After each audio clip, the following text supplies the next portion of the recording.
Voilà une formule extrêmement mystérieuse, tout faire en ne faisant rien. Pourquoi tout faire? Eh bien oui, tout faire parce que nous avons une responsabilité d'éducateur essentielle que nous n'aurons jamais fini d'honorer, qui est de créer les conditions pour que naître apprenne et grandisse. Alors pour cela, il faut mettre en place ce que j'appelle dans mes travaux un espace hors menace, pour qu'un enfant puisse oser se lever, poser une question, pour qu'il puisse lire un poème devant ses camarades, pour qu'il puisse se jeter à l'eau dans un problème d'arithmétique auquel il ne comprend rien. Il faut qu'il puisse prendre un risque, certes, mais en sachant qu'il ne se met pas en danger et qu'il a autour de lui un environnement qui va lui permettre de prendre ce risque sans que ni psychologiquement ni physiquement il soit en danger. Sans que, par exemple, s'il se trompe, on se moque de lui. Sans que, par exemple, s'il échoue, il ait une mauvaise note qui lui colle à la peau pendant toute sa scolarité. Un espace hors menace, c'est un espace où l'on peut tenter, où l'on peut s'efforcer, où l'on peut s'essayer.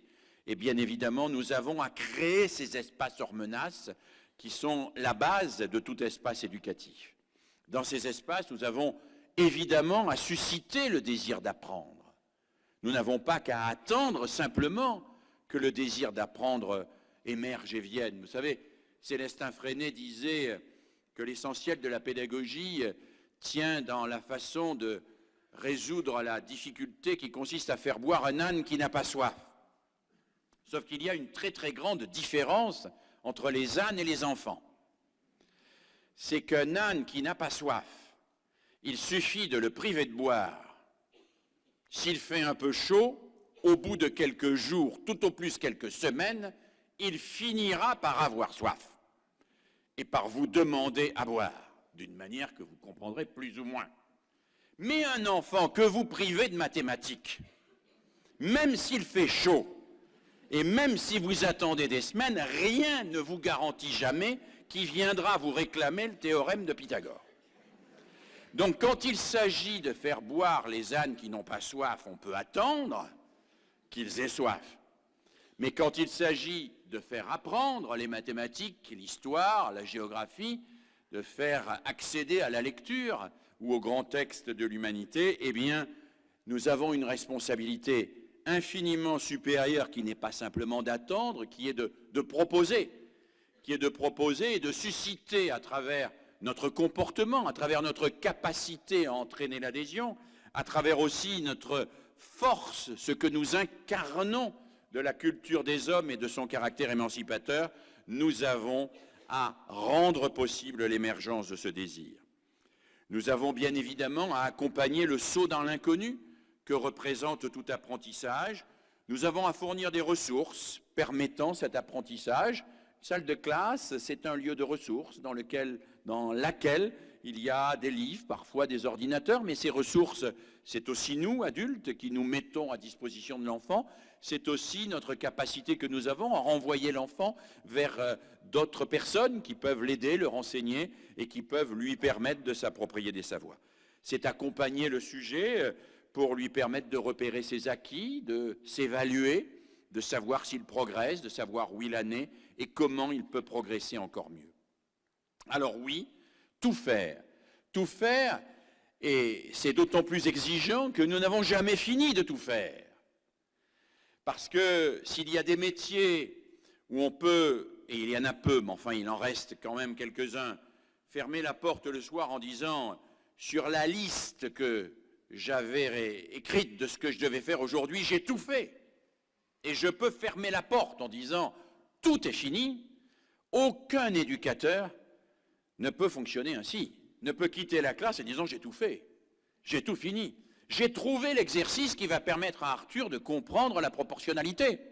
J'ai trouvé l'exemple qui va permettre à la petite Sarah de dépasser sa difficulté sur la compréhension de l'accord du participe passé. J'ai trouvé le texte qui va permettre aux élèves qui ne s'intéressent absolument pas à la poésie de rentrer quand même dans la poésie. J'ai trouvé le document qui va me permettre de faire de la géographie et de comprendre ce que c'est que cartographier à partir des icônes et ainsi de suite. J'ai trouvé tout ça et qui plus est, j'ai même trouvé ce que je vais dire demain au petit Emmanuel, qui est bloqué sur telle question et qui croit que je suis fâché avec lui. On ne peut jamais fermer la porte de la classe en disant j'ai fini, en disant j'ai tout fait. Et le tout faire est donc un toujours tout à faire.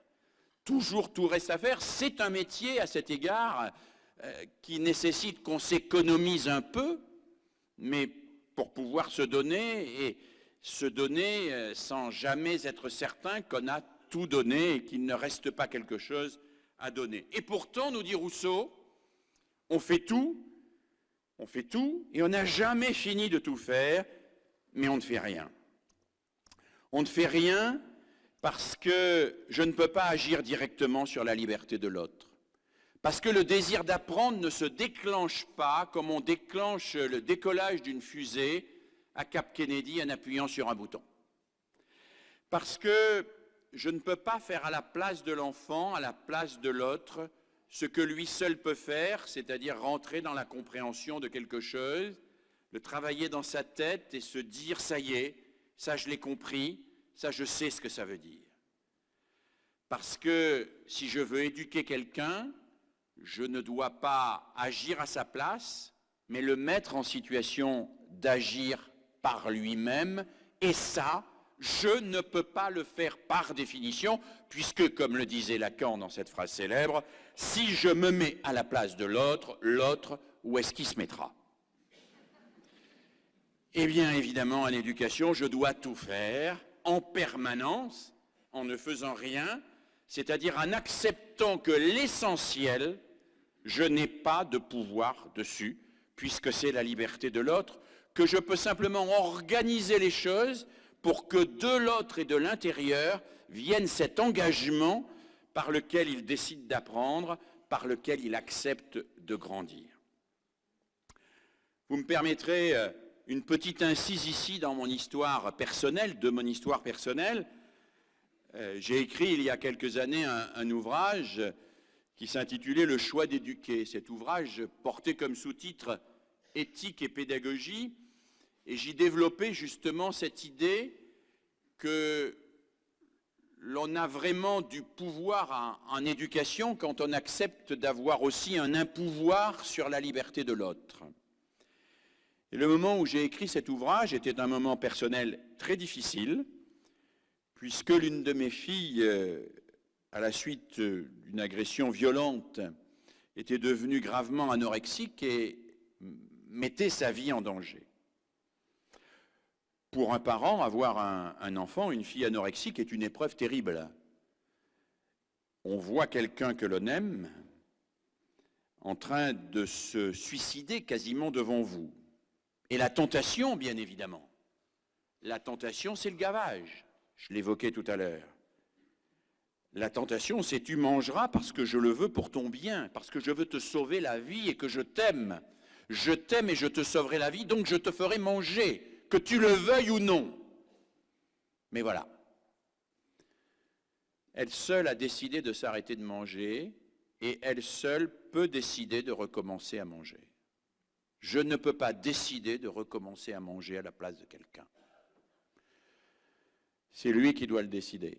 En revanche, je peux faire une multitude de choses pour que le repas lui soit moins pesant, que la vie lui apparaisse plus porteuse de promesses, que l'environnement soit plus joyeux, que l'on ne soit pas focalisé en permanence sur ses moindres faits et gestes et qu'on l'accompagne dans des aventures où elle retrouve, cette personne-là, le goût de vivre. Ça, je peux le faire, mais je ne peux faire que cela. C'est déjà beaucoup et c'est jamais fini. C'est jamais fini, mais ce n'est jamais l'essentiel. Parce que tout faire, ça a beau être beaucoup, ça se heurte toujours au fait que sur l'essentiel, je ne peux rien faire. Et tant qu'on n'a pas saisi, me semble-t-il, cette espèce de contradiction structurante dans l'entreprise éducative, on s'épuise. On s'épuise et on s'agite. On s'agite, on réforme, on improvise. sans comprendre exactement ce qui est en jeu et comment on peut agir vraiment sur ce qui est en jeu. Alors tout faire en ne faisant rien, fameuse formule de Rousseau, et puisque nous sommes dans l'année du 300e anniversaire de la naissance de Rousseau, mais aussi le 150e anniversaire, et c'est peut-être encore plus important, de la publication simultanée de deux œuvres majeures de Rousseau que sont l'Émile et le Contrat social, rappelons deux citations de Rousseau, qui est probablement un de ceux qui a le mieux perçu le caractère fondamental de cette contradiction structurante de l'acte éducatif. Deux citations. Une citation étonnante qu'on ne s'attend pas à trouver sous la plume de Rousseau quand on a la représentation d'un Rousseau libertaire, etc. Rousseau est un directif, puisqu'il écrit, vous l'avez sous les yeux et derrière moi, sans doute il s'agit de l'enfant, ne doit faire que ce qu'il veut, mais il ne doit vouloir que ce que vous voulez qu'il fasse. Il ne doit pas faire un pas que vous ne l'ayez prévu. Et il ne doit pas ouvrir la bouche que vous ne sachiez ce qu'il va dire. Avec pour un nom directif, c'est quand même un peu directif comme conception de l'éducation. Mais c'est le même Rousseau, à quelques pages d'écart, dans le même livre, Émile ou de l'éducation, qui écrit qu'il ne sache rien, il s'agit bien évidemment encore une fois de l'enfant, parce que vous le lui avez dit, mais parce qu'il l'a compris lui-même, qu'il n'apprenne pas la science et qu'il l'invente. Si vous substituez dans son esprit l'autorité à la raison, il ne raisonnera plus, il ne sera plus que le jouet de l'opinion des autres. Qu'est-ce que nous dit Rousseau en réalité? Il nous dit que c'est l'adulte qui éduque et enseigne, mais que c'est l'enfant qui grandit et apprend. Et qu'il y a là deux réalités qu'il faut faire fonctionner ensemble, mais dont la simultanéité n'est jamais garantie. Ça nous met en rage.